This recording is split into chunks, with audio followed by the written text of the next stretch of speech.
realized today. Not video. Okay. No. Put on the jacket. Over the arms. Oh, okay. Yeah, so first thing in the morning, usually I didn't realize we were actually going to be doing this. Okay. So Kat, we're going to be audio recording, but I'm going to send the releases in the morning. So just do that. Okay. I shouldn't swear then. I probably honestly, that's a sincere question because I haven't seen it. I can audio I'm going to try to be professional. I'm sorry, that was my broadcast picture.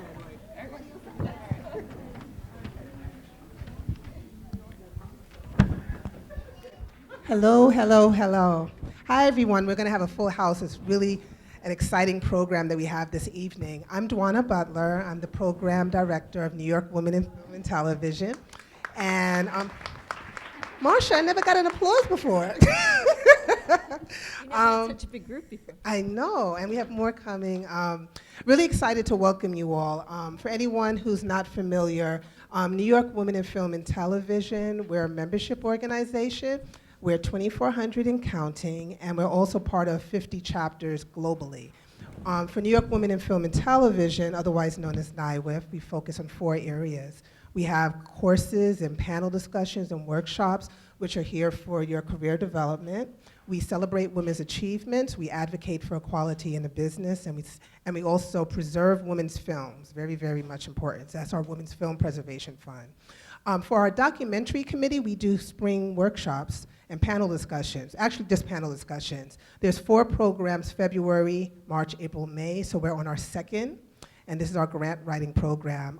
Our committee decides on 4 topics in September, and we're seeing them all roll out, so we're really excited to see everyone's interest here. Just a couple of housekeeping.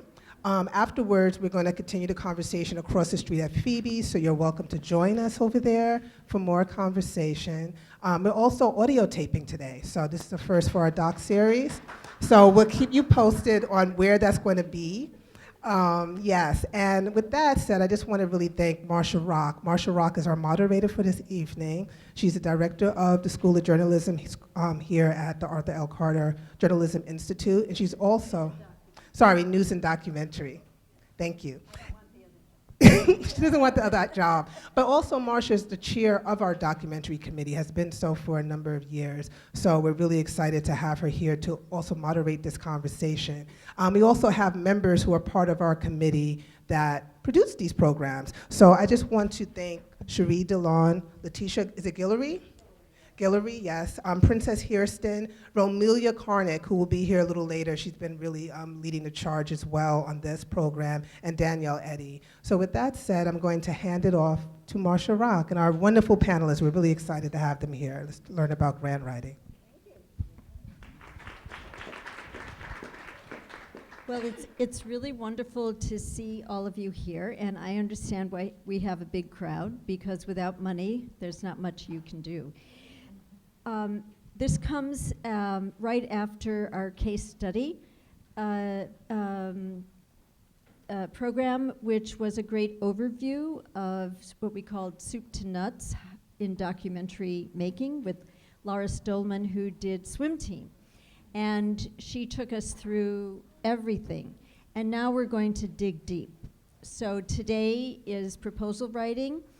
Next on April 9th, will be incubator labs, and we have people from all the major labs coming, either filmmakers or administrators, and a discussion about what they can do to help you move your film along and help you network, and why an incubator lab is a good thing to apply for and how to apply. And then our last program will be on distribution. I think it's 3.0 now. So that will be May 6th. So this is a real nuts and bolts spring for all of you, where we're really talking about, in specific, the details of the process. And I'm thrilled to have 4 great ladies to help you understand proposal writing tonight. And we have Rose, now I never actually said your last name, Rose Gustine, who has more than a dozen years experience as a film advisor and programmer. She's Director of Operations and on the faculty of SVA's MFA Social Documentary Film Program, our wonderful competitor. Thank you for inviting me to the other side. We have Lauren Volosky is a New York City-based documentary producer, story consultant, grant strategist, writer, focusing on films that tell urgent, character-centered stories designed to wake us up. And boy, can she write a logline. That was great. We have Kirsten Kelly, an Emmy Award-winning documentary filmmaker, senior producer at Transform Films Odyssey Impact, and co-founder of Spargle Productions. And to wrap it up, we have someone from the other side. Kat Vecchio is the director of grant making at Fork Films, where she oversees the day-to-day operations of the company's documentary grants program and serves as the primary contact for Fork Films supported filmmakers. So to begin, we're going to start with Rose. And we're going to start with the core of every proposal writing experience. And that is, what is the story? And how do you know what will happen in a proposal before you've shot? So Rose, we'll let you start this off. And also, I have up here the core application, which Fork Films uses and Chicken and Egg uses, that so you can see all the different categories that you need to address, and that hopefully will address many of them tonight. Rose.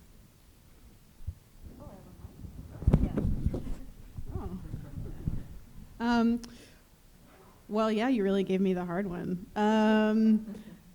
Yeah, I mean, you don't know what's going to happen in your story before you start to film, and that makes it really complicated. But ideally, you have a really great reason for why you're wanting to film this person or this issue that makes you want them to be the subject of your film.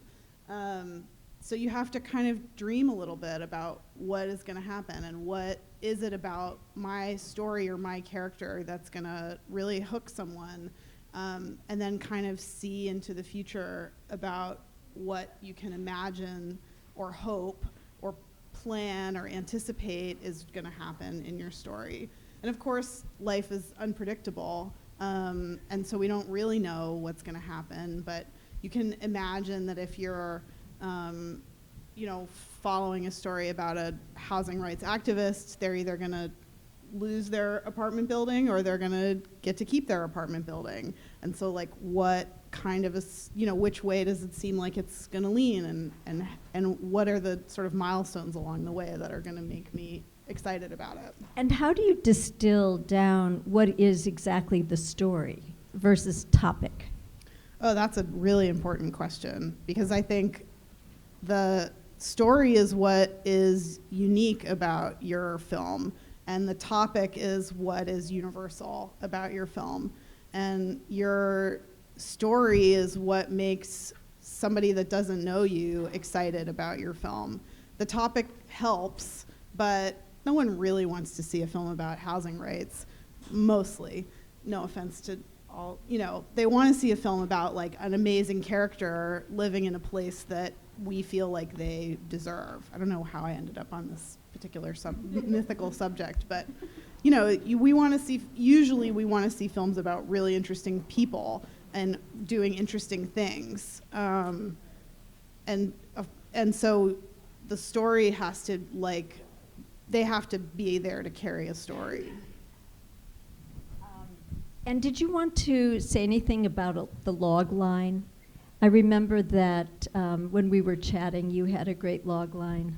Oh, yeah, well, we were talking about the log line for Grey Gardens, which is like something like I don't think I'm going to remember it exactly, but it's like the aunt and niece of Jacqueline Onassis are living their dwindling lives in their decrepit home in the Hamptons. And it's like, well, like that's a story that I want to see. You know, that's like has a lot of like really juicy adjectives in it that like make me feel like, oh, what is it like in this decrepit home in the Hamptons? Please tell me everything. I'm not sure if that's like a fundable logline, but it's like a really engaging logline.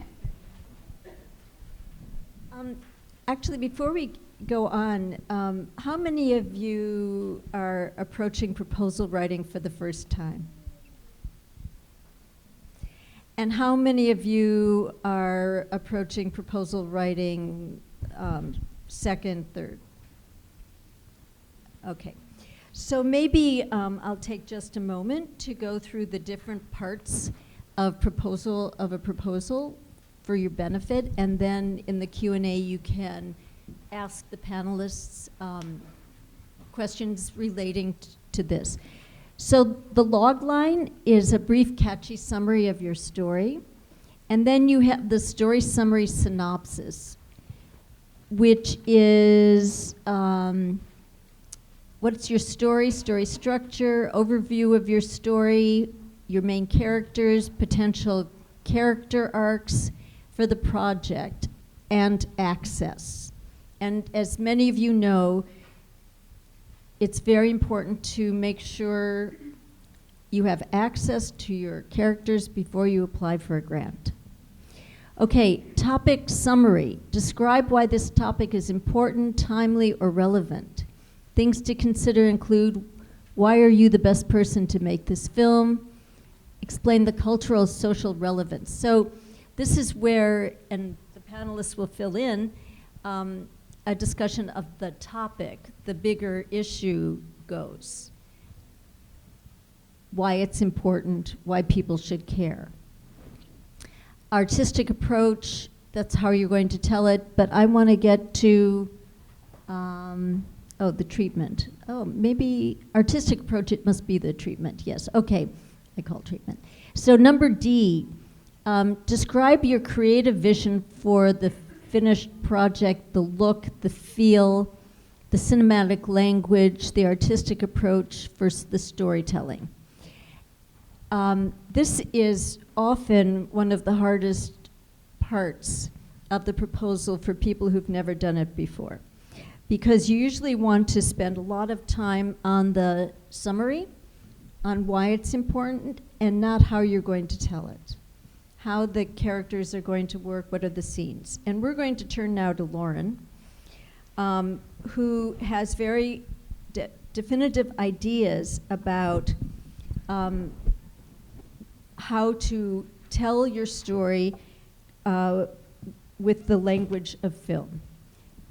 So Lauren, do you want to take it from here and talk about writing with visual language, what that means? Sure. So I think it's important to remember, you know, most documentaries, not all, but most, many, are dealing with pressing social issues. So first of all, that's nothing new. Like, that's great, that's exciting, that's part of the power of documentary filmmaking, is we can really bring these things to a collective consciousness in a way that is gripping and impactful, but you need to think beyond just the issues the film is tackling. And remember that you've chosen to tell a story here with a visual medium, right? This is definitively a visual medium. So obviously you're gonna be making choices as a director or producer that reflect that, and you think the best way to get this topic or this story or this character you're in love with into our line of sight is literally to get it into our line of sight and put it on a screen. But beyond that, your language, I think, I mean, so I should say I'm a screenwriter also, and I work in narrative film also, and I come from a screenwriting background. And so what I try to do, I work with filmmakers one-on-one to get their vision on the page. And what I try to do when I sit down with them for the first time is really home in on, what is this film gonna look like? What am I gonna see on the screen? Like Rose was saying, you really don't know. You have to have a plan. It's gonna go nuts and haywire. You're gonna be crying. You're gonna have to throw it out, right? That's just part of making a film. Making a film is really difficult. It's always evolving, and art, if you're doing it right, is always evolving. You're finding your story as you move through it, right? But this is a visual medium, and your language also on the grant application needs to be cinematic language, I think. At least I'm a proponent of that. So I think when I sit down with the filmmaker, I try to talk through how they actually, like, what is the first shot of the film? Maybe that'll change, but that, if nothing else, is a guide for how this film might be different from 3 other films that have to do, say, with mass incarceration. Are we starting with a character? Are we starting with a landscape we've never seen before? And you need to know, as a director, even if you're not also a DP, even if you don't consider yourself like a definitively stylized visual person, what your film is going to look like, and that needs to be reflected certainly in your synopsis. When you are talking about your characters, try to paint a visual portrait of this character, not just this person's in a crisis. What does she look like? How does she move through the room? What is she like on camera? Is she biting her nails? Is she nervous? So that the grant reader, and God have mercy on the poor grant reader, Kat can talk more about this, but who's going through just like endless drafts of people these passion projects, right? And they're all, hopefully, like, you feel the passion, but like she needs to be able to visualize. So making your language like rise to that challenge, I think, is really important, versus just saying, I have an important story to tell. This is a pressing social issue. The world needs to know. Okay, great, but what does it feel like to sit in a dark theater and watch this film, and how is it going to move me? So that is part of your job. Similarly, I think there are really 2 narratives to keep in mind. One narrative is the narrative of your film, the arc of the main characters or main character, where you're taking the audience in terms of the topic and the journey. The other narrative is the narrative of your film externally. You as filmmaker, how you came to this project, why you're telling this story, and how you're going to see it through to completion. So you're really responsible for 2 stories on your application, and trying to do that in a dynamic way is, I think, a make or break decision. Why is that so important? Which part? The filmmaker's story. Well, because frankly, you're asking the grant panel to believe in you, right? So you're selling yourself, not in an artificial way, but if I'm going to give you $25,000, I need to know why that is a smart bet, and I need to know that you, beyond your appreciation and passion for this topic, are clear on why you are the only person to tell this story, or at least the only person to tell this story in this one really specific way, right? So you need to convince me. Great. Okay, thanks. Now, Kirsten, you're nodding your head a lot, so maybe you can contribute and talk to us about the process of writing a proposal. I'm nodding my head because I'm learning a lot. So I'm coming from the independent filmmaker side of things, so I'm often in the place you are in, and hearing your words very deeply. I would say that one of the things that my film partner Anne and I came to peace with kind of through our first film was how deeply the proposal and grant writing process was interweaved with the process of filmmaking. There was never a point where one was done and the other wasn't. It was very much a dance you were doing together, and I think through that first film we really discovered, and now as difficult as it is and as challenging as it is, it's really part of our process. It helps clarify the film continually, and because you're doing it, and often going for the same grants multiple times because you didn't get it the first time. I mean, competition is stiff. And so, the point that you are doing that grant application again, you're at an entirely newer place with where you are at with the filming and the film, hopefully. Even if you haven't done a ton of filming, you haven't sat still with that film. You've been thinking about it and continuing research and potentially meeting new characters. So wherever you're at, I would say, really embrace truthfully where you are at in that moment.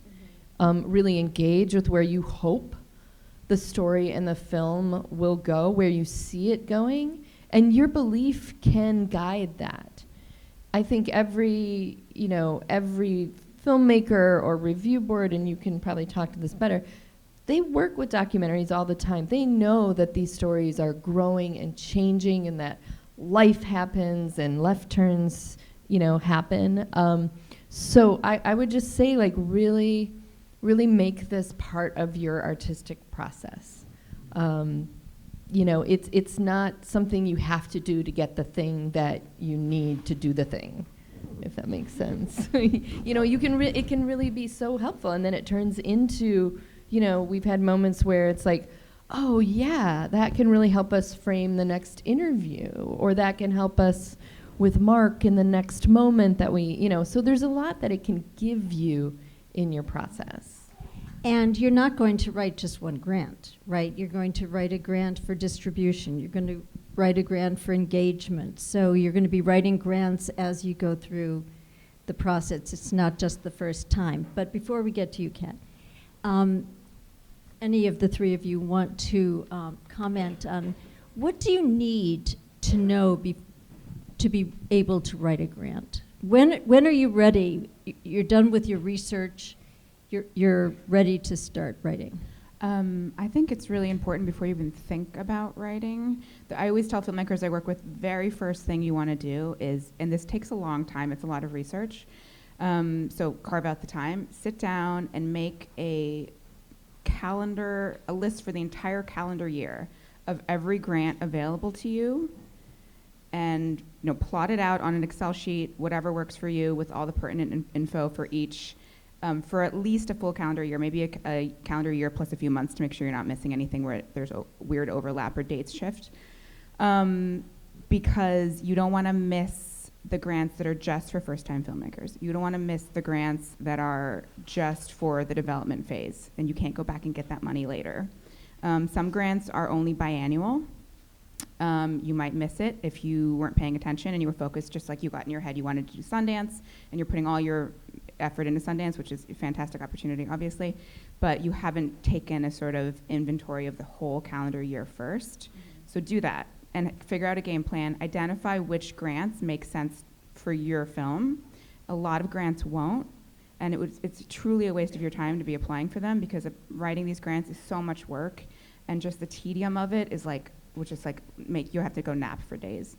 It's worth it if it's the right grant, but if it's the wrong grant, that is not the best use of your time, and time is money, and your film needs your attention. So I would say first do that, then figure out, okay, what is the story I'm needing to get on the page here, and do I have enough of my elements? So for example, like for Sundance, they don't even really want you to apply until you know who your characters are. If you're kind of pending one or two, maybe that's fine. You can ask them directly. I'm sure they have sort of a shifting view on this, but generally they advise don't even apply until you have your characters lined up and you know your story. So look at what each grant asks of you, what stage they want you to be at, and also know all your dates, have your whole calendar year planned, and have your approach mapped out before you even start, because it's a very time-consuming process, and the entire point of the documentary core is to help save you time and streamline that process. So you have one really killer documentary core application that you will tweak as needed, because you'll need to tweak it a little bit for most grants, but you have that under your belt. But do that with a full knowledge of what your whole plan is for the year plus, and what your film is. Yeah, I feel like the what your film is piece is, at least to a significant extent, you need to have some good answers to that question. And I think in general, that means that you've started filming. I think it's really hard for funders to understand why they should give you money for a project that doesn't yet exist. If you haven't yet put your own sweat equity or cash equity into it, why should anyone else? Which is hard, because you need money to make a film, but. I would just quickly add that to really know, especially with social, justice, social issue documentary, really know your topic and where it's at in the conversation now. And also understand that in a year from now, when your film is coming, that is an ever-evolving question you should just keep engaging with, because look at the last 2 years. So much has, changed dramatically for women. And so, there are these issues, like domestic violence or sexual assault that, are really front and center. And so, your project, if it's touching on those things, how is your project framed at that particular moment, and how can it carry and push the conversation forward? And that would be under topic summary? Yeah. Okay. Can I just add to that real quick to build on what you're saying, which is such an important point? You want to make sure you do like a really extensive scan at the beginning of your project to make sure that your film is not a duplicate. Mm-hmm. So check what other films are out there that you may not be aware of on a similar or identical topic, and because you need to figure out before you start writing, and certainly before you start filming, how your film's going to be different. If something's already been covered, they're not going to fund your film. But that requires research. Don't assume you know the landscape. Okay, Kat, we're finally ready for you. So we're very excited that Kat can give us the perspective of someone who actually reads these proposals and makes decisions about them. So can you give us feedback on your process and what you look for and how all the pieces go together? Sure. And I think to pick up on what you were saying, not just researching the films that have been completed and are on Netflix, look and see what's being programmed at the festivals, look and see what other funders have recently funded, because on average, Fork Films, we got 500 applications last year. We're always sort of receiving in the hundreds, and you can sort of see themes. There were multiple projects in our last round about women running for office, for example. And, Break Down the House is the one that, is that the right title? Yeah. That really sort of leapt forward because of the people that they followed, but there were multiple films, and they're still, I think, they're happening on that topic. So you do see trends, and you do then, it's rare when I see a proposal for something that I have not seen anybody do yet or work in that theme yet. And so often what you're looking for are films that operate on multiple levels. So, and this will be a completely fictionalized project I'm going to use as an example. But let's say it's about a chemical spill from a large company in a small town, and you sort of are seeing it as an environmental disaster film. But it's also probably about grassroots activism, and maybe it's also about small town government and the positive changes or the negative. Maybe it's about state government and how you affect change when you're a rural area. Maybe it's about income inequality, because depending on which side of the tracks you're on is who's getting bought out of their houses and who's not, right? So, there might be this overarching thing that brought you to it, but as you're writing about it, sort of thinking about what other themes are there, because those are the films that often kind of rise to the top of these, hundreds of applications, because you're not just, and so Fork Films is a social issue funder, right? We're looking for films that are moving the needle on sort of social justice issues. So when you see a project that's operating in kind of these different levels, that's the one where you're like, oh, okay, of the 5 films that are similar in theme, like this one's really kind of crackling and doing some interesting things. But that is also then about moving beyond topic and into story, and sort of who the characters are, and how you are following this and weaving it together. Like, that's also something that becomes so key. And I think one thing to keep in mind often as you're putting together this proposal, maybe you're doing it all yourself and you're kind of tackling them in chunks, or maybe it's you and your producer, or you and an intern. And what'll happen is I'll get proposals that are sort of fragmented, and so you're repeating the same information that you told me in your synopsis in a sort of different way in the topic summary, and then you repeat information kind of in the same way from the synopsis in the artistic statement. And remember that, we're reading these as complete documents. And while it's good to sort of reiterate things so that they don't get lost, make sure that you are using the limited word counts in some situations, or the space that you have, to build on things. So you start with that kind of the short log line, but then really it's that synopsis. And then once you've kind of told me the story and the characters, we're going to get into like, okay, but why this topic? Like, what else is happening? That positioning in kind of contemporary conversation. But you can kind of like reach back and re-mention this character and say that like their work is part of a longer legacy of this, and then when you get to the artistic statement, you sort of reach back and you say, you know, the opening scene we described, we've shot with drone footage, or we have this wonderful archival that we have exclusive access to that's going to give us. And so, you know, you don't have to sort of start over each section. Think of it as if you were reading it kind of all together. Because then what happens is the person who's reading it sort of gets pulled in with you. And they, you know, ideally, right, as the question comes to mind, well, how are you going to do that? Oh, you have that footage. Oh, interesting, right? Just as you start to think, I wonder how they're going to make this happen, or then what, or who, you sort of are answering and leading you through a story. So I have a couple of questions. If you're able to tease out from your story multiple levels of aspects of it, how do you do that so it doesn't feel like you're not focused, like you're trying to do everything? You know, again, I think there's always usually sort of a central point or theme or character.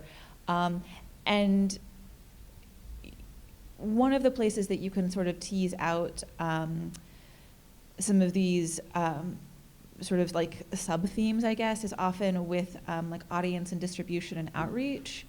And you can talk about, you know, the core audience will be groups interested in environmentalism, but you also, you know, see this as being a tool for grassroots activism and how that can function, right? So you can do that there, but again, like, you're kind of coming back to really, as people have said, focusing in on character and sort of this narrative structure, and those things. If you're sort of doing that well, it starts to kind of come from underneath it almost.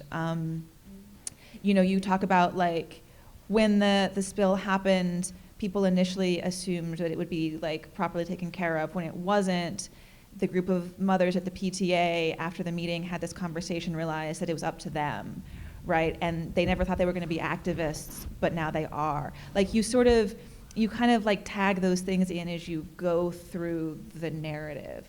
But it is a good point to make sure that you aren't going out too far, that you're sort of coming back to the central story. And what about the video that you submit, the reel? What do you look for in that? Because obviously the whole thing isn't shot. Maybe you got your own money and did 2 or 3 shoots with your main character. So should you try to make it look like a finished piece? Should you make it look raw? What do you suggest? So I think it's going to depend on where you are in your process.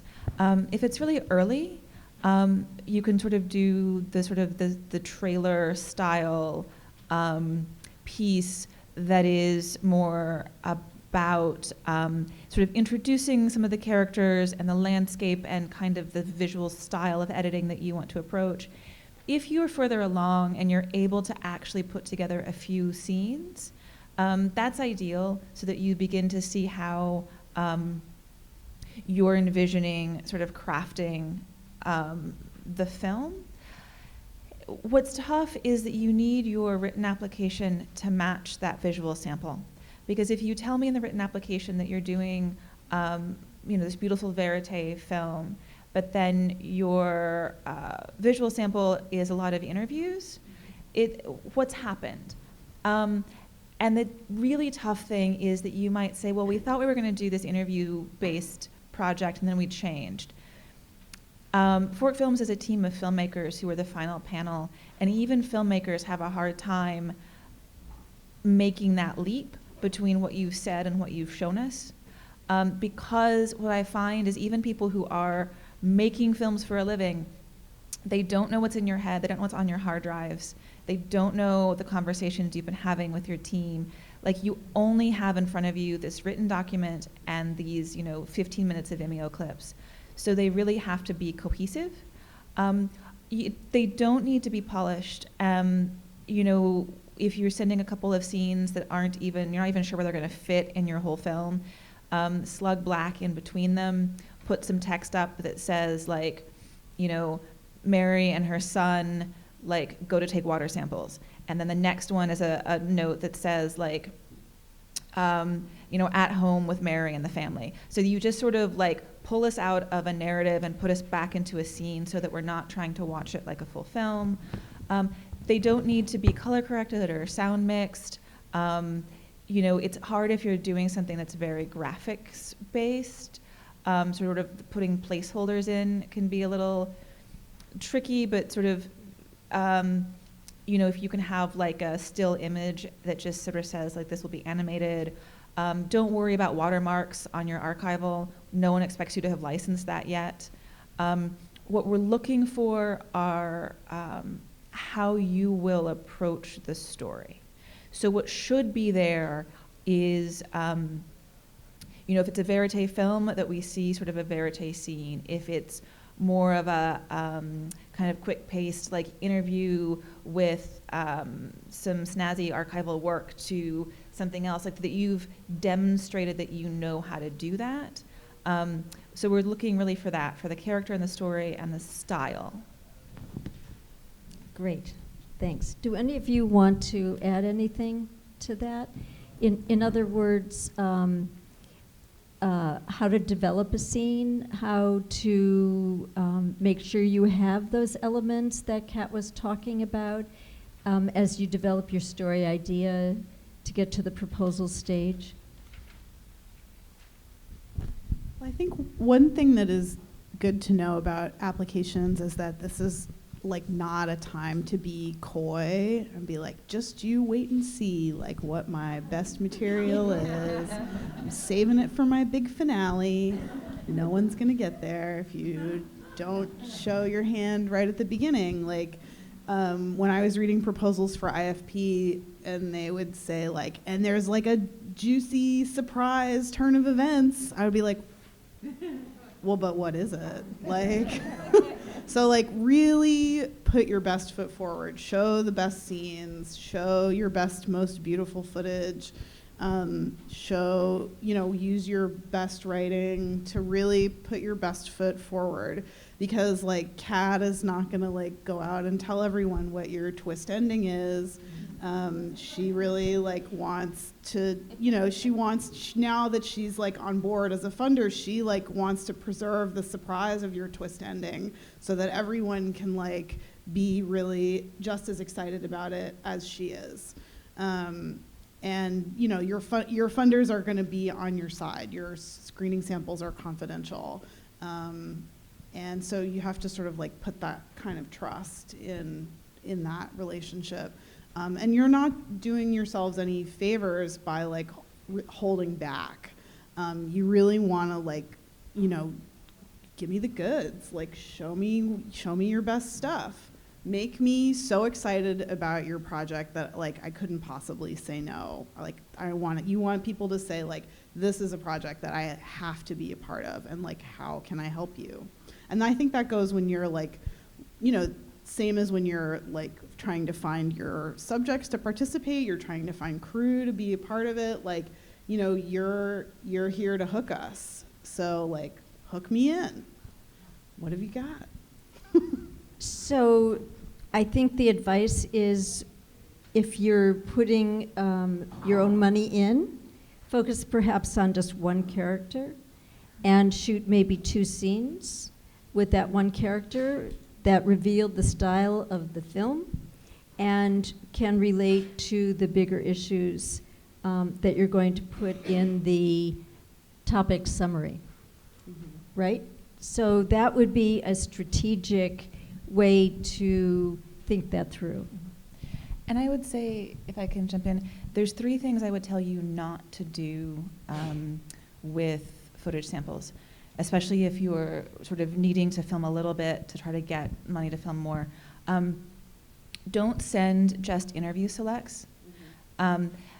Even if the interview is interesting, it just never works. And watching 15 minutes or even 5 minutes of just like cuts of answers to questions, it just doesn't land. And again, when you're sort of in a pool of hundreds of projects, and to be clear, people want to sort of think like, oh, but most of those are bad, right? No, like there's so much good work being made, and that's the hard thing.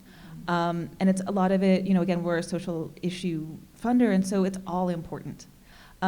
So the interview selects, if you're going to do an interview, try to just have some B-roll and some like around the office or house or on the farm, some kind of coverage so that you can take a few of those great interview quotes and layer it into something that feels visual to watch. Don't send meetings.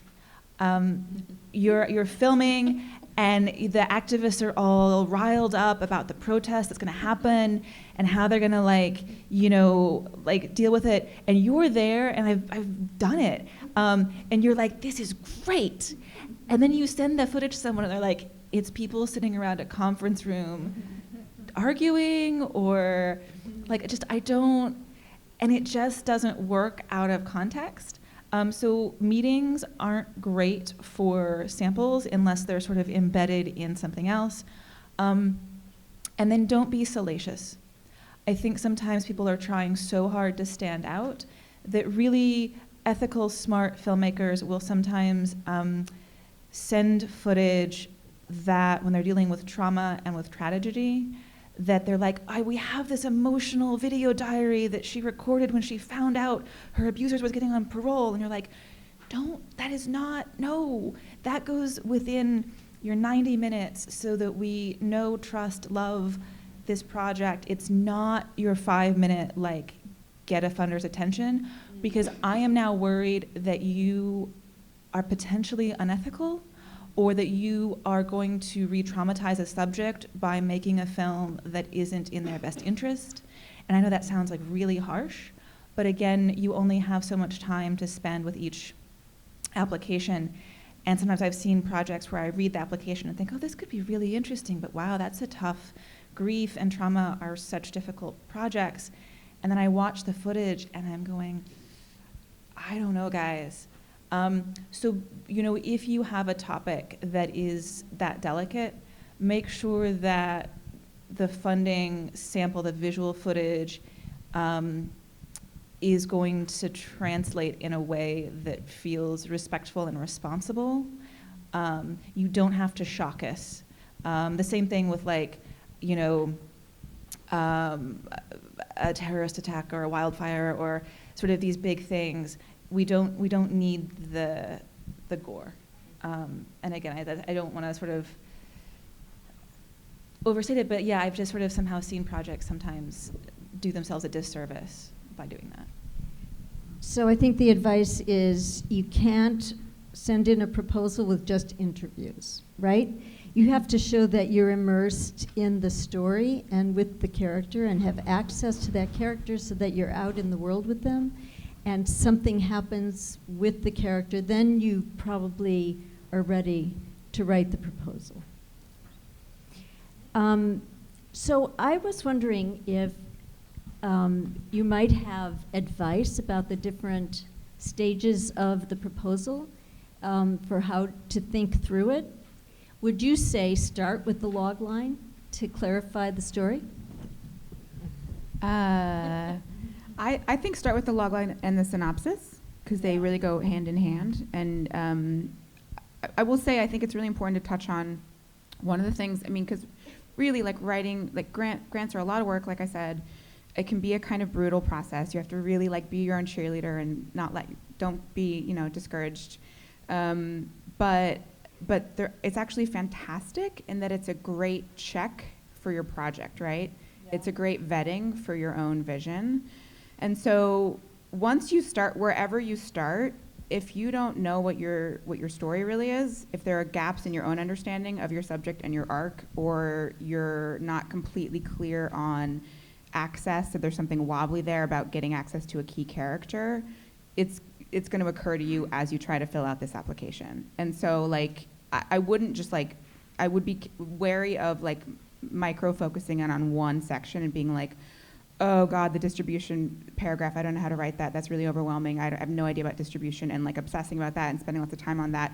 Read the whole thing through first, and just, you know, it's whatever works for your brain, but often when I work with filmmakers, it's just kind of like spitballing, and just make a list of everything you think you possibly want to say for each of those categories, and it will emerge pretty quickly where you have holes. If you can't write a compelling logline for your film, which really has nothing to do with being a good writer. You can always find someone who's a good writer to help you out. But if you really are struggling, probably there's some bigger problem at the root of your plan. So use the grant writing process as a check. But I think for the most part, starting with your logline and your synopsis, they go hand in hand, they're complementary. And writing a synopsis is really, it's hard. You could have been working on a film for 3 years, but making it compelling, writing propulsive language, if you're struggling with that, I think it will point out to you where else you may have blind spots. So I would start there, yeah. Yeah, I would agree. And I think writing long, for me, is really helpful, not at the beginning, not being concerned about word counts or whatever. Like, here's my like crap first draft of like what I think my film is about. And as Kirsten, as you were saying about having the grant writing being really a part of your filmmaking process, I think it really helps to really crystallize like what your film is about. And as you're saying, like what, like, oh, maybe I haven't really figured out what my film is about. And I also think that talking to someone else about your film, not writing your grants alone, I think is really valuable, even if ultimately you're the one that is doing it all because it's your baby and that's just the way that it is. Talking to somebody else about your film, describing your film to them, having them read over your materials and asking you questions, or just asking you questions about your films. I feel like when I'm coming into a project, the first thing I do is I just ask them so many questions about their film, and then they like say something clever and I write it down, and then that stuff sort of like gets folded into their materials. Because I think we can kind of get precious about language, wanting to say like exactly the right thing in the right way, and we sort of get in our own way in that way. So you just have to like try to put that aside as much as you can, and just like write, and then go back and edit, and then like cut and trim and mash it together and make sure that it, you know, arranges in the way that you think it should. I think the other good thing about talking to somebody else is that they are probably not involved in the minutia of the lives of your subjects, and so they'll be able to help you figure out like whether it's relevant to your synopsis that they have kids, or that they have a master's degree, or that they have, you know, that they volunteer at the soup kitchen. Like, even if you filmed it and it seems great, is it relevant? Having somebody else will help you figure out like what are the pieces that are truly relevant. I was just going to say, and you can, use that time of talking as practice. Like, try some of that language out, because you can see when someone's eyes spark, right? You can be like, oh, I'm going to use that little phrase again, and then that's helpful in your writing, or, and you can tell when somebody's zoning out and you're like on the 20th sentence of your project and they're like, oh, so really like use that as practice time as as you're writing. So what do you put in the synopsis and what do you put in the artistic approach? I'm used to thinking about treatment as how the film will look, but according to the core, it seems that that's more in the synopsis because the artistic approach is only half a page. So I'm just wondering what you would suggest. Well, I think the artistic approach is an opportunity for you to talk about the artsy stuff, your POV as a visual artist. You don't want to, this isn't a pitch meeting in an LA elevator where you want to be like, it's Spider-Man plus, what's another movie? It's a mashup, but I think it is okay, although Kat, tell me if you disagree, but because if you hear a lot of these and it's exhausting, but I think it is okay to reference other films here in terms of what you love about their visual approach or how you're going to take a different tack. Like, we've seen this subject addressed like this, I'm going to do it this way. So partly it's the POV, like the intellectual POV, and partly it's the real artsy-fartsy visual stuff. If you're going to have a heavily kind of graphically influenced film, like for example, if you're making The Big Short, that's not a doc, but they used quick edits, really highly stylized edits, a lot of music montage stuff, some animation on screen. They had a kind of visual language, visual toolbox that was unusual. And that's, if I were writing a proposal for the for The Big Short, I would talk about those elements in the what is it exactly called? Artistic approach section, but the synopsis is really your narrative. It's your story. So while we have you, so in the synopsis, you want to try to do the visual language, right? Can you give some examples of what that would be? Well, when I say visual language, yeah, not to be confusing, I mean that you are as responsible there for creating propulsive language as you are creating propulsive imagery and story in your actual film. So I don't mean that everything you're writing in the synopsis is talking about the visuals, not at all. You're telling a story, but you need to do it in the most colorful, engrossing way possible. It's not enough to say this character is going through a really tough time. You need to be specific. You need to write it in a dynamic way. So language, I think, does matter. That said, you're not a reporter for the New York Times. I don't think grant review panels are expecting you to be an exquisite writer, but it lightens their load if you can help take them on a journey with your writing, and the synopsis is the place to do that. If you have a real kind of 3-act structure, just make that super clear to them. Like, you don't really know where your film's going to end up unless you're at the post-production phase, and even then it might change in the edit. It often does. But to the best of your ability, tell them a compelling story. So the other thing you need to know before you write a proposal is what you think the structure of your story is, right? You have to know that. You have to have a very clear idea of a beginning, a middle, and an end, what we call the story arc. So you have to be involved in the story, your characters, the issues, enough to know that it's going to be an interesting journey, and you have to take the reader through it. And yes, it will be in the best possible world. All this will happen, and everybody knows it may not. But that's okay. But you have to have a beginning to end idea. So when you come up with your story idea, that's one of the core things you need to have under your belt. Anything else you want to say about that? And topic summary, just one last thing, and then we're going to talk a bit about budget. I think one of the problems with topic summaries is what Kat identified, is that the whole thing should flow, but it can become very academic, and disconnected from how it will work in the documentary. Who would like to comment on how to, touch on the big themes, but connect it to the story? Well, I won't I feel like I'm monopolizing, but don't just write a list of stats. Like, that doesn't work. Next. But you need to have some stats. I mean, you need to show that you've done your research. This can't just be like a topic of interest. You need to be, if you walked into a room and you were going to talk about this film, you need to be the person who knows not just where this topic was 10 years ago, but where it is now. What's the most current research? And that's a big job. So, for all these things, build in time. You may feel like you have a really nuanced understanding of the topic, but build in time to vet your own understanding and make sure you've found the most current research. Talk to the experts. This can be a big dive, and you need to be the authority on this topic in the topic section. Kristen? I would also just say, and I'm going to think how to say this, because I think you're absolutely right.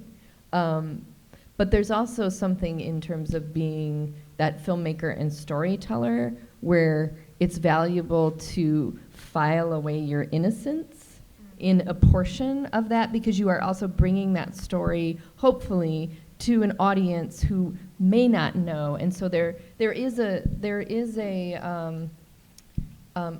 delight, or if it's a darker subject, you are opening the storybook often on either a topic someone doesn't know about or a way into a topic that's new.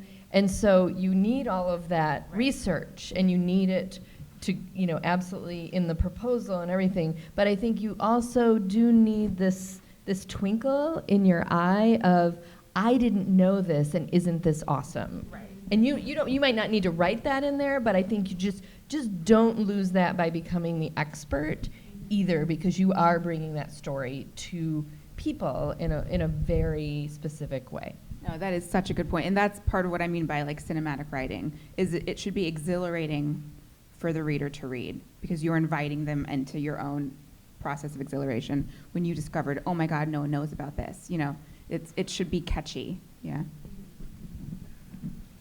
Okay, we won't spend a lot of time on audience and distribution unless you want to say anything about it, because we have, in May 6th, we have a whole panel on distribution. I'll jump in quickly Yeah.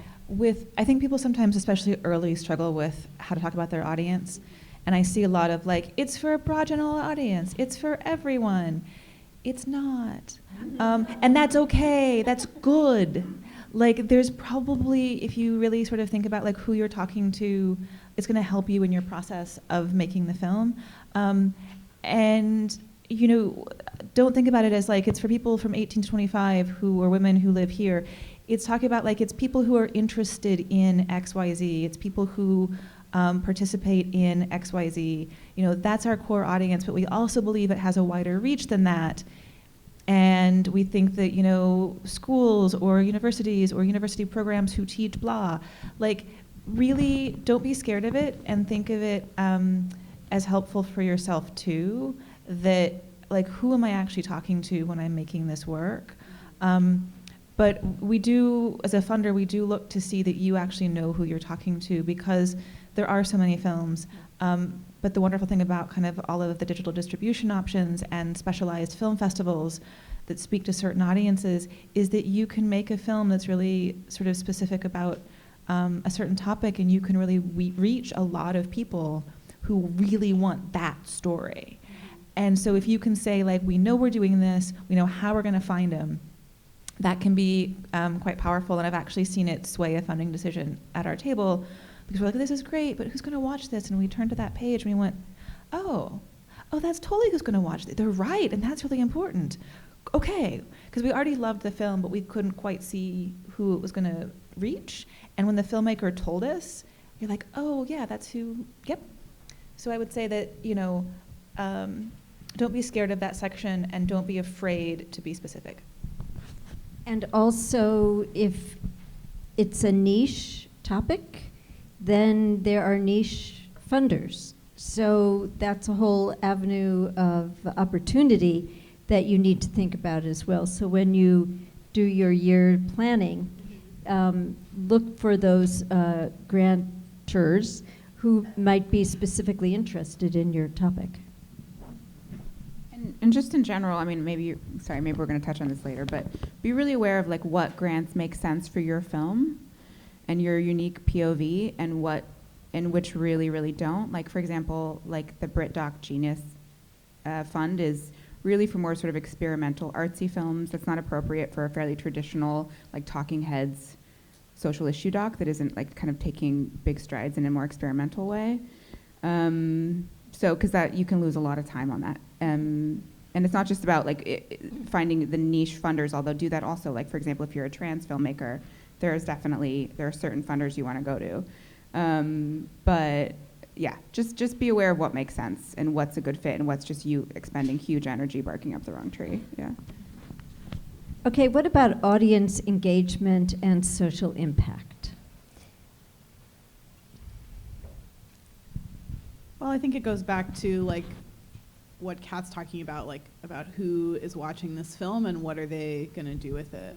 Not every film is the right film for like an audience engagement campaign. Like if you're making a more like art film or an essay film or a more like sort of like a less very obviously issue-driven film, a community engagement campaign or a social issue campaign might not be the right path for you, but then you might be surprised. Like, do we think that like Bing Liu thought that his film was about domestic violence when he started making it? Like, I don't think that he thought Minding the Gap was about domestic violence when he started filming. Maybe he did, I don't know. But, I think that's part of what makes a film succeed sometimes, not all the time, but when there's like, when it's hitting on multiple levels, as these ladies have been saying, like you can sort of, there's a way in and there's something to like get people fired up about it. Even if it's not like, make the change today, it's like still like something to get us excited about it. And so your audience engagement campaign might have a completely different message for your audience about, creative expression or, I don't know, positivity or something like that. Like that's not about like change making in a more obvious way. And I would say, we don't expect you to know everything all at once at the very beginning. Mm-hmm. So if you're, as a funder, if you're early in production, sort of development, you've just sort of made your first work sample, you can just sort of say in those sections about outreach and engagement that, we are going to be looking for the right partners. We're talking to organizations that work with domestic violence, that work with, these issues, et cetera. And as long as that you can convey that you know that you need to do the work, and we know that you are beginning to think about and look at and research, early on that's enough. If it's, post and you're looking for the finishing funds to go to the festival in 6 months or 3 months, then I want to see, we are partnering with XYZ and so to do grassroots screenings. Then you want to sort of see it. But early on, you can just sort of talk about the work that you're starting. We're researching right now the best organizations. We're reaching out to experts to help guide us on this subject. You can just tell us where you're at in the process. And I would say that that section can also be part of your exciting research, right? If you don't know who your partners are going to be, you can also reference, an organization who you think their work is particularly exciting or new within your space, and you might not end up with that partnership, but you're inspired by it at that point. And I think that can be very powerful and concrete, and know that, okay, we are excited and there's going to be a thread in the film about that. And then, as you're continuing to refine and change your applications as the project develops, this is also a section that grows and shifts as well. You have to constantly do this dance of, is my film now actually saying what I'm thinking it's saying with these partners or this outreach? Maybe it's changed or expanded or taken a left turn, and just keep an eye on that connection so that the film can actually say the message that you want that impact to do. You can't do it all. Some of these issues are so huge, and you find where you can fit in there, and you can sort of turn that screw some in that. So there's a circularity to documentary production. Often the people you go to find out about your topic can become your engagement organizations for distribution and community outreach. So keep every email. Make notes about all the people you meet and talk to in your research process, because they're the people you're going to want to go back to at the end. Okay, so what about key creative personnel? For first-time filmmakers, what are they going to do? You don't know them. So this is also where that researching the right fund for your project. There are funds, and Fork has been one of them, that will fund first-time filmmakers. There are other funds that just don't or haven't. And so if this is the first time you've ever worked on a documentary, don't discard or disregard your past experience. Some people come sort of as activists first and move into being a visual storyteller. And so that experience is important. Some people maybe did, say, still photography before moving into film, or they did podcasting or radio, or they were a writer. Don't disregard kind of what your journey was to the project. And then if you have worked with other films or filmmakers, and I think that women, we sometimes do this, I'll talk to a filmmaker and realize that they're like, well, I didn't really think that PAing for like those couple of weekends on that project really mattered. It does. Like, don't sell yourself short. Whatever experience that, make that list that you talked about, just like for your own bio, if you're really green, just anything you can think of that will start to build that narrative of who you are and why you should tell this story. Run it by some friends who will encourage you to like go further on that. And then that's where I think it becomes really important for first-time filmmakers to make sure that you have a really solid work sample so that you can say like, well, like, this is their first film, but no one's funded them yet. But my goodness, look what they, made 5 minutes out of some duct tape and like a weekend. Wow, if we give them $25K, they're gonna do a lot with that. Yeah. And that is worth something. Yeah. Being able to put something together and sort of say like, yeah, I'm new at this, but like, I can do it. Sometimes it's as exciting or more exciting to give those projects money than it is the sort of really bigger budget, super experienced team, and you know that your $25K grant is only going to cover like a tiny sliver, and that's still great. You're helping move that forward, but so don't worry. Do the research. See who supports first-time filmmakers. There's a bunch of grants and labs for first-time filmmakers. Just realize that that's actually an asset while you have it for this project. And then the next project, you'll be an experienced filmmaker, and that's a whole different way to pitch. Okay, so I don't know if any of you saw what I was doing, but the IDA did a wonderful article about budget writing. And so I highly suggest this to you, Revised Introduction to Documentary Budgets. And it goes through the process, and then I thought this was really helpful, project development and the different topics that you have to think about for raising money and what they cost, staff rights, et cetera. So I was wondering if we're not going to go through budgeting specifically, but in a proposal, what do you need to know before you can submit a decent budget? And how do you know if your project is a $600,000 budget, a $100,000 budget, a $1.5 million budget?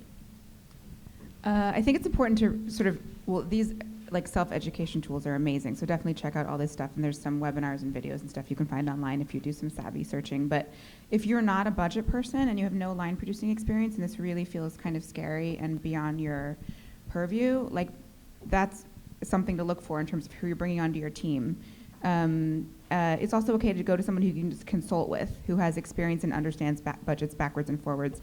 Because if you are, way off in your numbers and they get to CAT, you could have a fantastic proposal otherwise, but it's a kind of like, it's a red flag if you've left out key lines in your budget, not just because it looks unprofessional, but because it gives them reason to think, oh shoot, they don't really recognize all the expenses they're going to encounter on their way to finishing this film, and if they don't, how can we trust them to see it through to completion, right?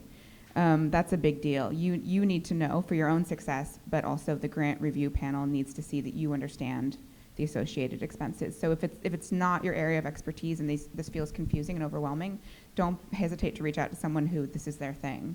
and they can really help you. And also the budget needs to like look professional. If you're terrible at Excel, that's not like a life problem. It probably makes you like a better person actually. But that is a real problem on your application. You know, if it's hard to read, if things are getting cut off, like it needs to look professional. So take the time and energy to find someone to help you make it professional if it feels overwhelming. And don't forget things like rights, music talent, your composer,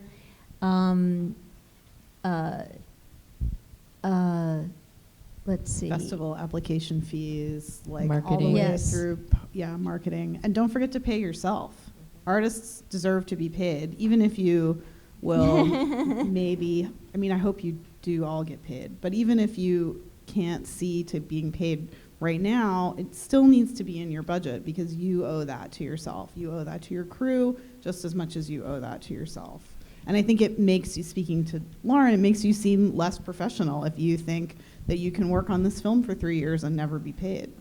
Also, that's a huge red flag just in terms of feasibility. If I don't want to give money to someone who has not accounted to how they're going to pay their bills, because how can they see this project through to completion? It's just, you have to get paid in order to be available to finish the work, to finish the film. And yeah, that's a huge deal. It doesn't look professional, like Rose said. You can't physically finish it unless you're independently wealthy, which I'm not. Most of us, I'm guessing, aren't. So that has to be accounted for in the budget. It's a big red flag, I think, for the grant reviewers, for sure. And you really need to kind of sit down and like pull up a chair and have a conversation with yourself at the beginning of this process and figure out how much debt you're willing to take on if you're taking on debt, because you're not going to be able, you're not getting reimbursed with these grants if you get grants. And which is another thing that maybe we're talking about later, but like the timeline for the grant funding needs to really line up with where you are in the production of the film. So the sooner you write that into your budget, the better. If you're asking for money partly to pay yourself, just think about all this stuff ahead of time, because if you've already put $50,000 in and now you're broke and you can't finish the film, you've really crippled yourself. Yeah. Well, and I would say have a strategy. It can be a secret strategy. You don't have to share that with everybody, but have a strategy that you have secretly and have a strategy that you have publicly. I mean, you need to be able to have a conversation with funders and many of them ask, where do you think you're going to get to this number? And sometimes if you're a finalist on a review, that is often part of the phone conversation you have or the meeting you have with them, and they'll they might even be able to help you strategize. And some of it can be dreaming, because funding is very hard to get. It's hugely competitive. So really having that kind of creative strategy is okay, but at least you're thinking about, how am I going to get to this place? And I would say, as much as you can with context you have with people who have been doing this, ask what the trends are in budgeting, because there are trends. And there is a big swell of pay yourself. The reality is there's a big shortening of grants funding. So somewhere the two have to kind of meet each other in conversation. And I'm just being totally realistic here. Having gone through that roller coaster, I'm sure we all have on our projects, and just making that a very realistic dance together. Does everybody here know about the D word? If you don't, so it's a website called the D/word, and you can get a free public membership, and then you apply to be a professional. Even if you don't think you're a professional yet, apply, you are. I love it as a place to send filmmakers who are trying to sort of learn what those trends are and those conversations are. It's just a series of message boards for the documentary community. They do like live blogs from different pitches and festivals, but you can sort of search the archive for the last few years and go to the editorial board and see what people are saying about what editors cost. Somebody recently posted a great, I guess maybe it was a few months ago, section of like, how do I budget for archival if I don't know what archival I'm going to use yet? And 2 different archival producers said, well, here's generally the range for this kind of film. If you're using this kind of content, it's this. So if you just really don't know, That's a great place to just spend some time doing some research.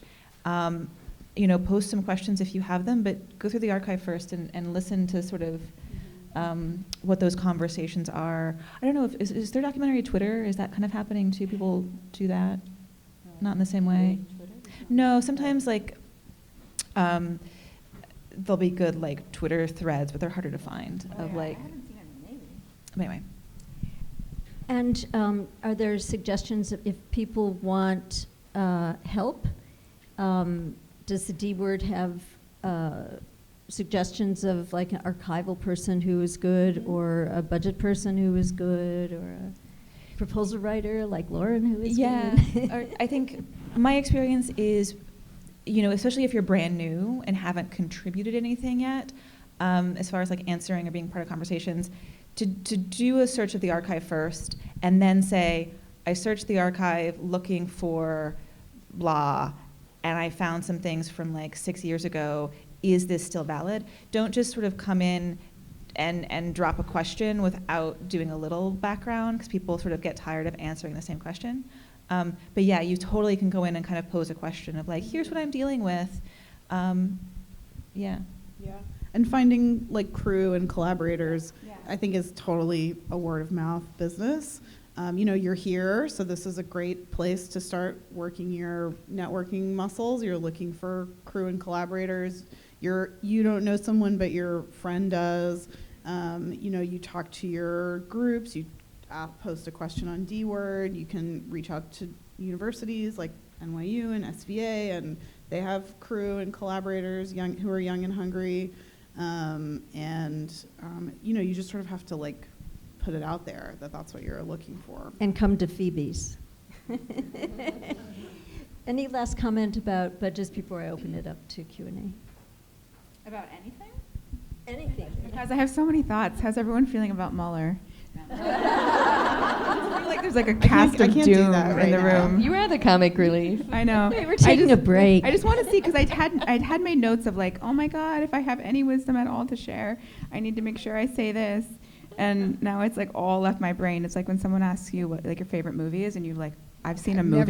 I've never seen a movie. I know. So actually, I made a list of my favorite movies just so that when that happens, I can refer to my list. I just want to see if there's anything I thought was like super. So while you're looking, yes, I'm going to jump in with the budgets. The core application and most applications give you a little section to talk about your budget. If there's anything that you want to explain or that might be wonky or that's different, that's a great place to do it. For example, I looked at a film a few years ago where I was like, this editorial line, no editor works for this cheap.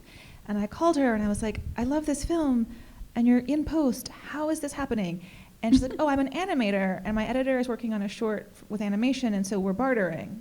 I was like, that's amazing, but also tell me that. So, bartering is great. You are really a great writer, you're gonna do some proofreading for somebody, they're gonna do the sound for you or whatever, but if your budget line, or you're gonna do your own edit because you're actually an experienced editor, but this is your first directorial project, that's when you just need to use that paragraph to just highlight, this is why, or like it's an archival heavy film, but that most of this is through a particular archive that's a university that doesn't charge a high fee, and so you're going to say, listen, I know our archival looks low, but actually here's the archive, here are the rates.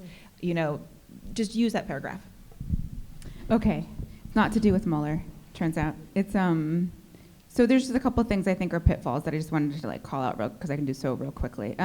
One thing is, making films. Sorry, I don't mean to be like a Debbie Downer. Like, it's really a wonderful thing you guys are doing, but it's, making a film is like war in a lot of ways. It's really hard. It's usually a multi-year process. It kind of consumes your life.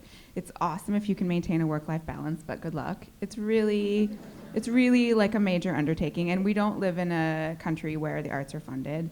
I lived very briefly in Berlin and was amazed that being a documentary filmmaker is considered like a viable career option there. Like, you can pay all your bills, the government completely supports it. I mean, it's lovely. Anyway, that's not the reality here. So it's hard, and it's hard for all of us, and a lot of these grant applications understandably will read like passion please, and your passion does have to be there. However, I just want to point out there's a difference between making a case for yourself as a filmmaker who is dedicated and desperation.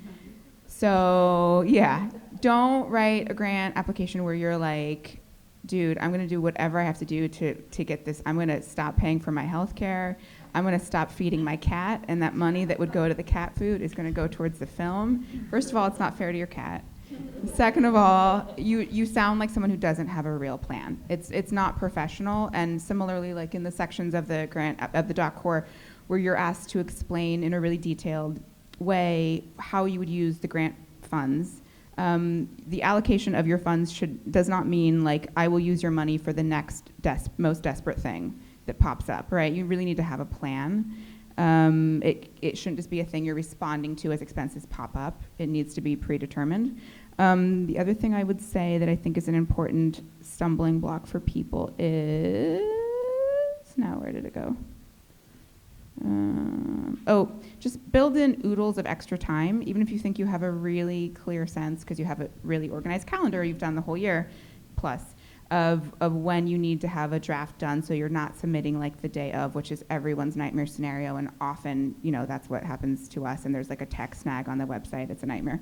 So for that reason, build in lots of time, but the doc core, yes, it does help streamline to a huge extent, but just heads up that for most of the grants that are using the doc core, or for many of them, there are supplemental questions. There are 2 or 3 supplemental questions that are specific to them, which just make sure you've checked that ahead of time.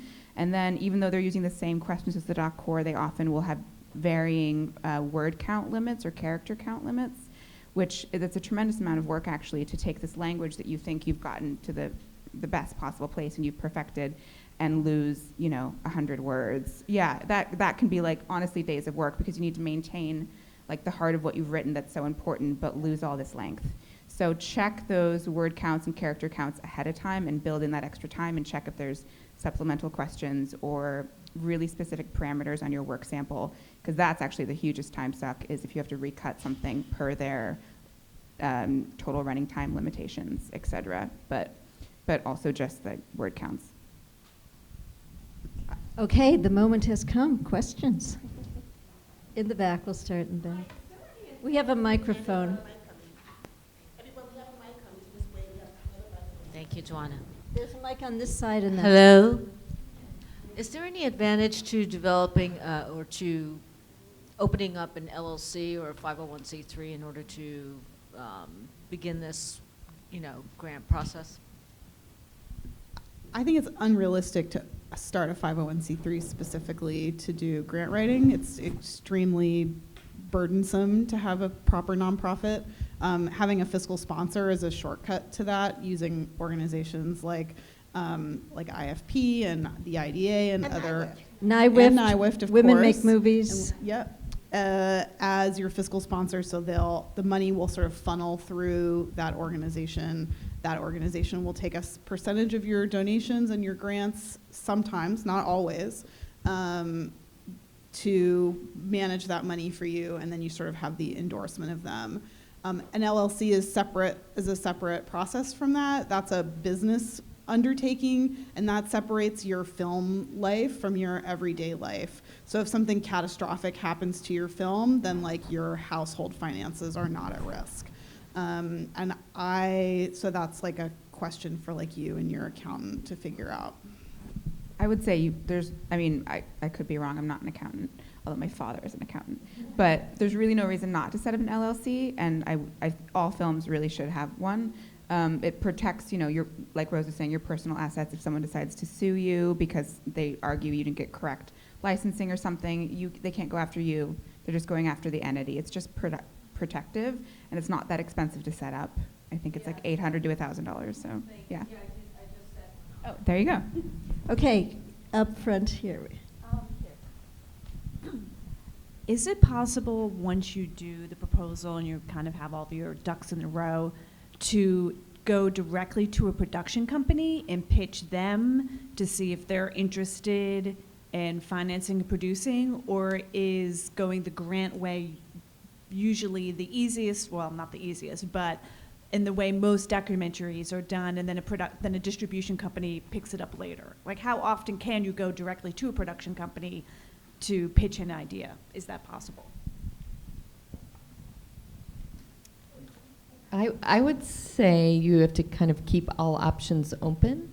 I think the grant writing and proposal for grant writing is often, that may help in a pitch to a production company, or if you're looking for a co-production company.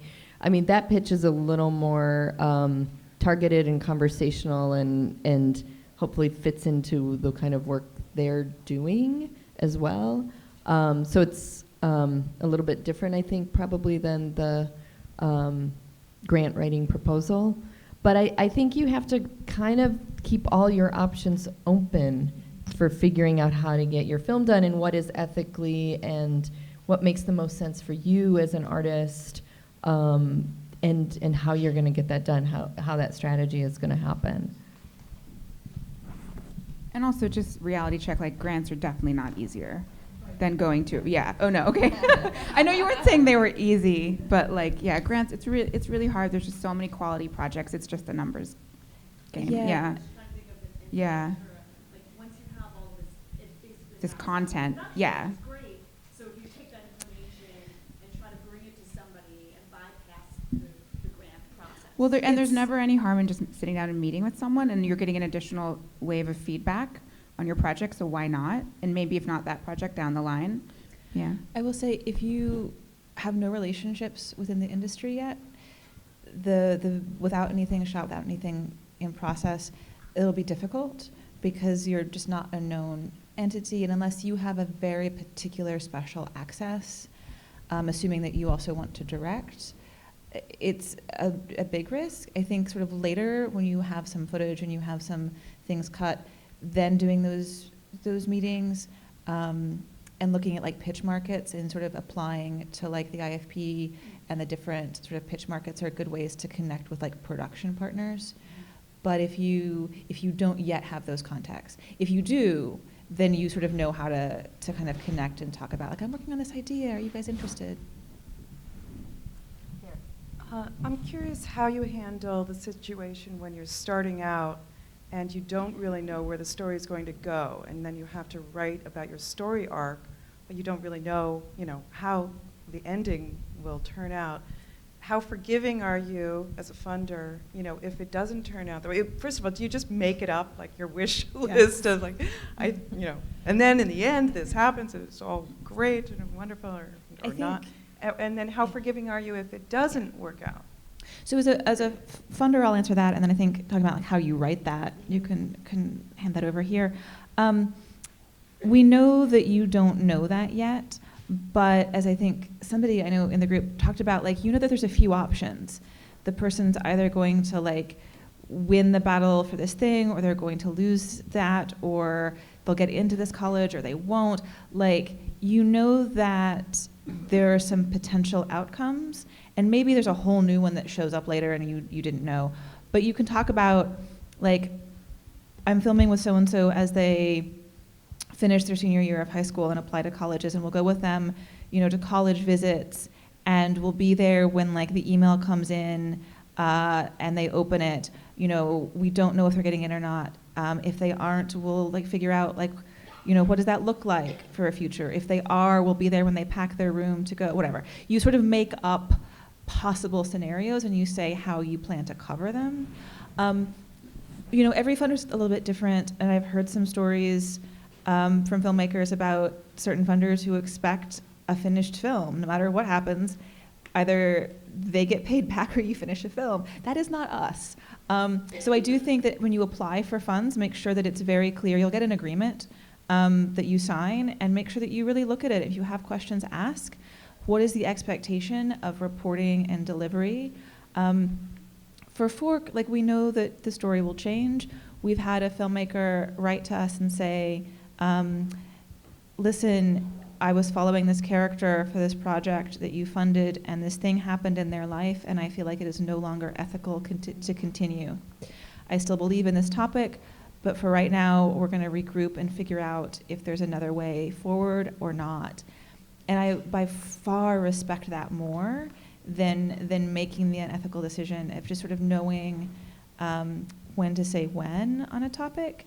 And we've continued to support their work, because it's like you trust them. So but I will say that the important part there is the communication. To reach out, and even if it's a scary email to write, just say like, listen, we've been thrown for a loop here. Here's how we're handling it.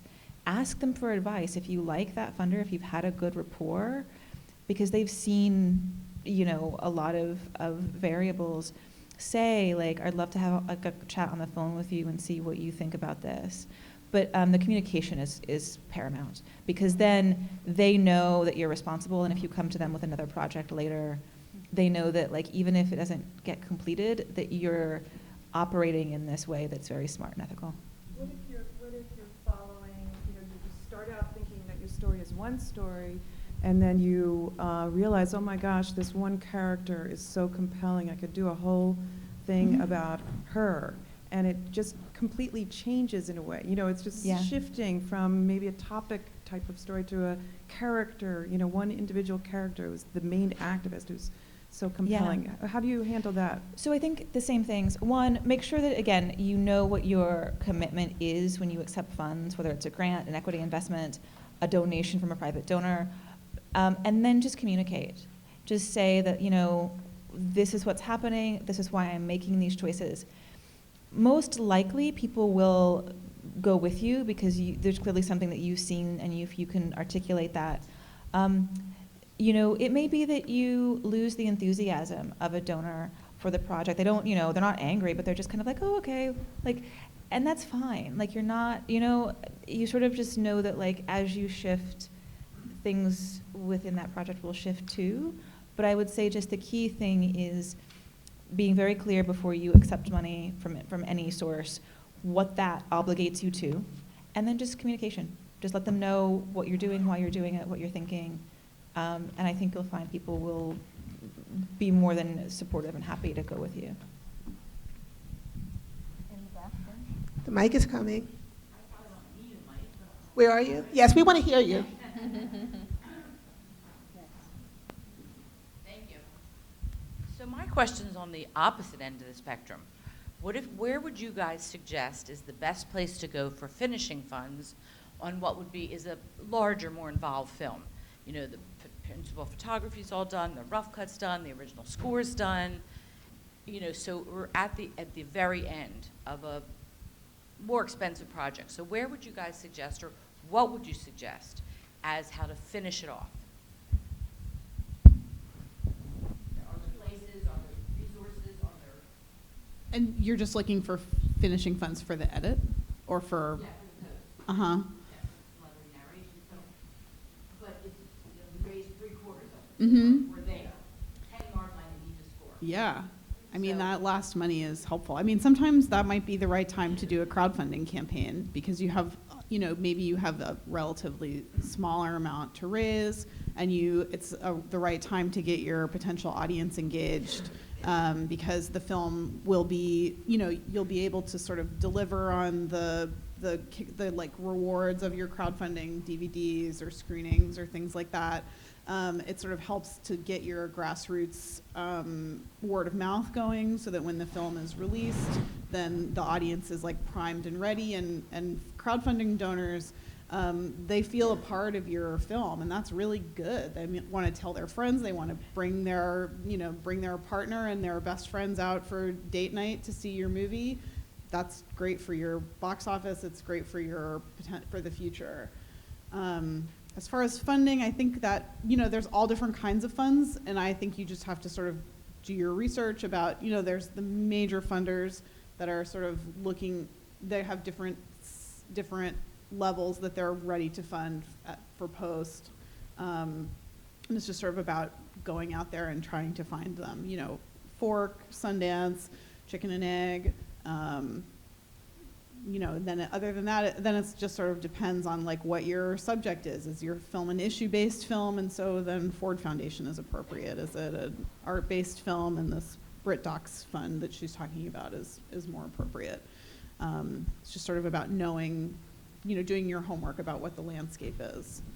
New York City actually just gave out a grant that was just for women filmmakers, a brand new grant that the city gave out for women filmmakers, which was awesome. They gave out really a lot of money too. I was really impressed.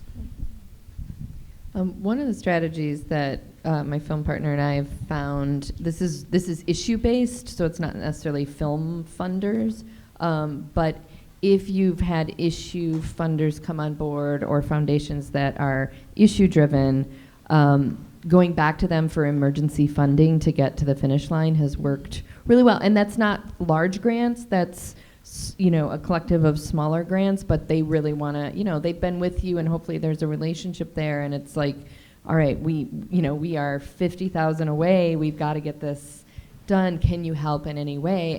And oftentimes there's a little bit of wiggle room for emergency funding to come through those issue-based. Okay, we have a question over here. My question is that I have on board, my executive producer is an Academy Award-winning doc filmmaker. Is that going to hurt me when I look for funding, or they won't think like, oh, you have him, you don't need our help? There are very few rich documentary filmmakers, and they mostly started that way. No. If anything else, it's like, oh, great, you have someone with experience advising you. Mm-hmm.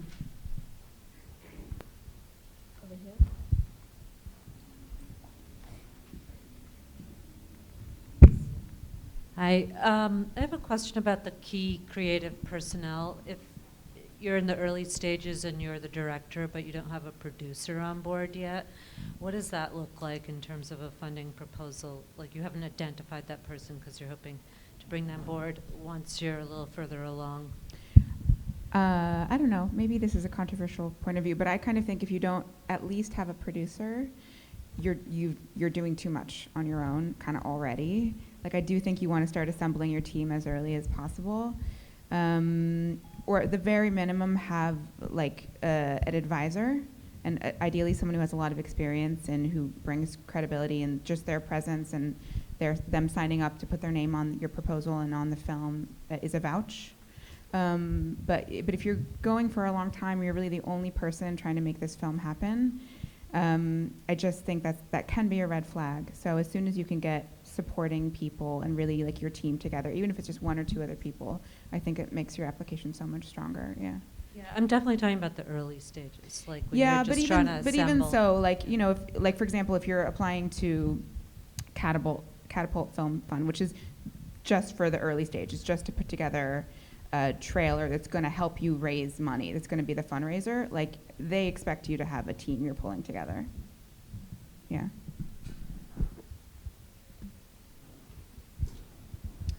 Do you have any recommendations as to where to look for grant listings? The Foundation Center. It's a grants library. I think probably the NYU library, New York City Public Library will give you free access to it, or you can register to be a member. I think actually they just changed names, and I can't remember what it's called now. Yeah. Yeah. But so they have a very deep roster, especially of foundations you've never heard of, private family foundations, issue-specific foundations. So if you're making a film about blind dancers, then you can go and you can look up all the like cited, all the foundations that fund issues about vision, and you can look up all the foundations about dance and all the foundations supporting Latino filmmakers and all are filmmakers from the Midwest, or all of the very specific niches that you fit into. And make sure It's called that the Foundation make sure the foundations fund film, because a lot of them say, but we don't fund film. Yes. Yeah, a lot of foundations is like a very specific avenue for funding. That's different than just applying to these film-specific grant opportunities. But honestly, just like a really savvy Google search will turn up like the top like documentary filmmaking grants of 2019. Yeah, and No Film School is a blog that usually does a roundup of like spring grants for documentary filmmakers and things like that. So that's another resource. Also, just as a starting place, you can just go to the IDA landing page where they describe the documentary core and give you this application, and they have the list of all the grants that currently are using the doc core, the list of grants that I think are going to be in their next cycle. Yeah, so you can start right there too. I think, doesn't POV AMDoc have a great list of, these are film-centered ones, but there's a great list on POV AMDoc. And if your fiscal sponsor probably has lists upon lists. I know Women Make Movies does. Mm-hmm. And I think Fractured Atlas will you can pay them to pull a list for you too. Okay, last question, because we have to make our way to Phoebe's. You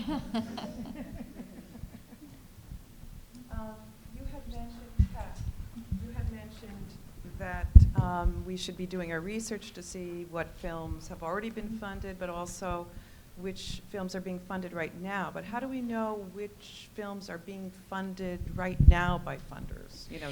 Yeah, so we're always really happy when we fund films, and so funders will post on their websites and their social media. And as far as like looking for grants too, a lot of funders have newsletters. I know that BritDocs or Doc Society, for instance, has a newsletter where they do a roundup of like upcoming applications. So sign up for a few newsletters as well. But so, you know, when Sundance like gives new grants, they put them on their website and they send a newsletter out and they post on their Facebook. Industry sites sometimes will carry those press releases. Like Women in Hollywood often will pick up anything that's like grants that have a lot of women that have been supported. So that's sort of, you just go to like the websites and look in the last couple of years who they've posted, and there's usually a little synopsis and a photo and the filmmakers and the teams. It also might be a great place when you're thinking about like how to build your team, like what producers work on the topics that are similar to yours, or like whose work do you admire. Like you can go find, you know, who worked on those projects that might sort of point you in directions. But yeah, just check the funders' websites and sign up for some newsletters, and they'll post who they're funding. We actually have one more question by one of the producers of this evening's events. Sure. Co-producers, actually. I just had a question going back to Kirsten. You were talking about how when you apply for a grant, there's many times that you'll go back and reapply with new elements of your story. And how do you kind of set that up as, you know, I have something new, or, you know, how do you preface that this isn't just the same grant, but there's really something new to dig into? How would you? Yeah, I mean, and probably you can follow up on this, seeing multiple proposals from the same people.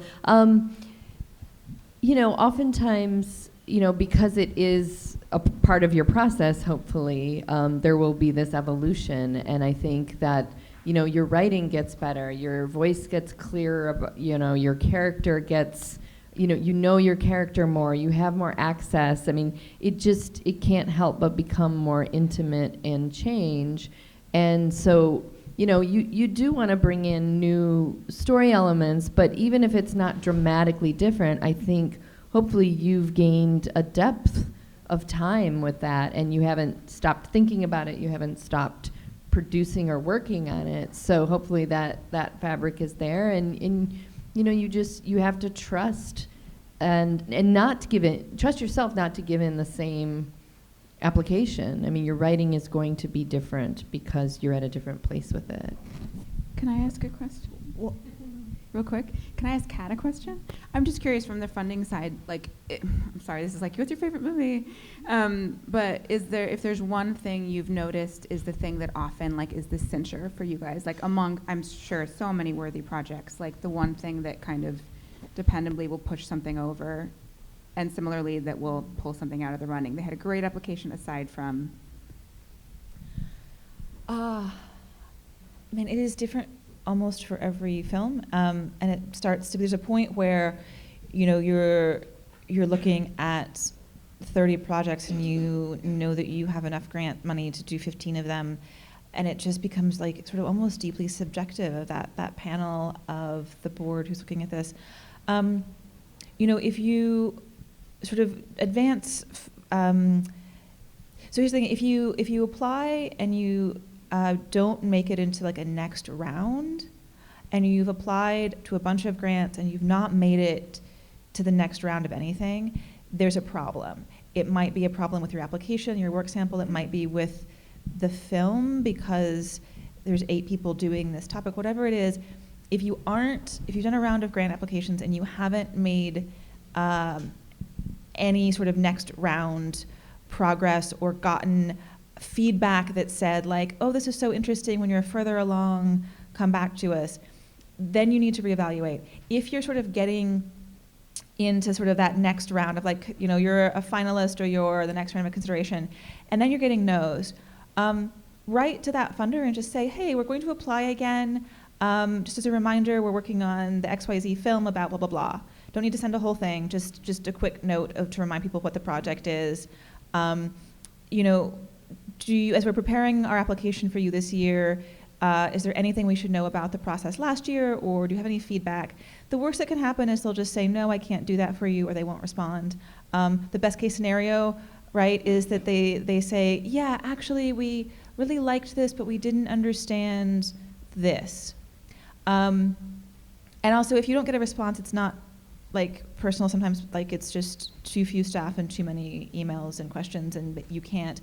Good feedback takes a lot of work to do. So I don't say that flippantly. The things that sort of push a project sort of in or out of a pile is that thing I was talking about before, that like, does it kind of operate on multiple levels? Is there something that it's not sort of just about, you know, and I think your comment, right, about minding the gap, that you know, there's also this story of domestic violence underneath that, right? Like, and so that can be a thing that's really key, is that it's doing a few things. Sometimes something is just so surprising, or no one else is making this, that you can't ignore it. That thing about just be so good that you can't be ignored. Sometimes you're looking at a couple of good projects, and one of them is made by somebody within that community, and one of them isn't. And so for us, that can be a factor where you say, well, we'd love to elevate more voices making stories within this community. That thing about like the work sample matching the proposal could be great, but maybe you hired an excellent grant writer and you actually aren't delivering on these promises.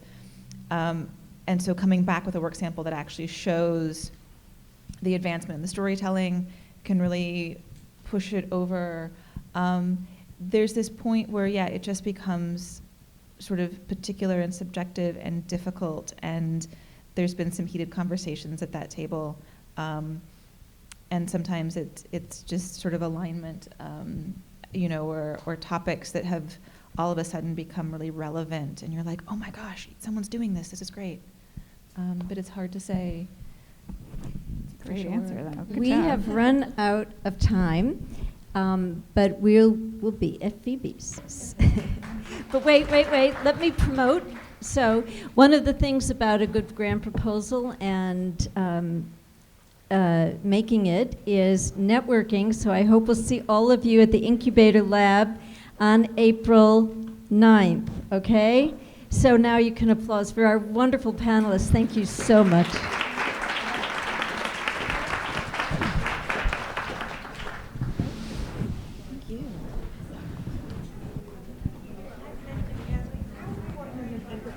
I mean, not an incubator, is a local.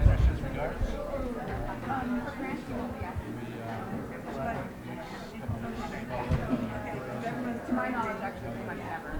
Yeah, that's more like a production.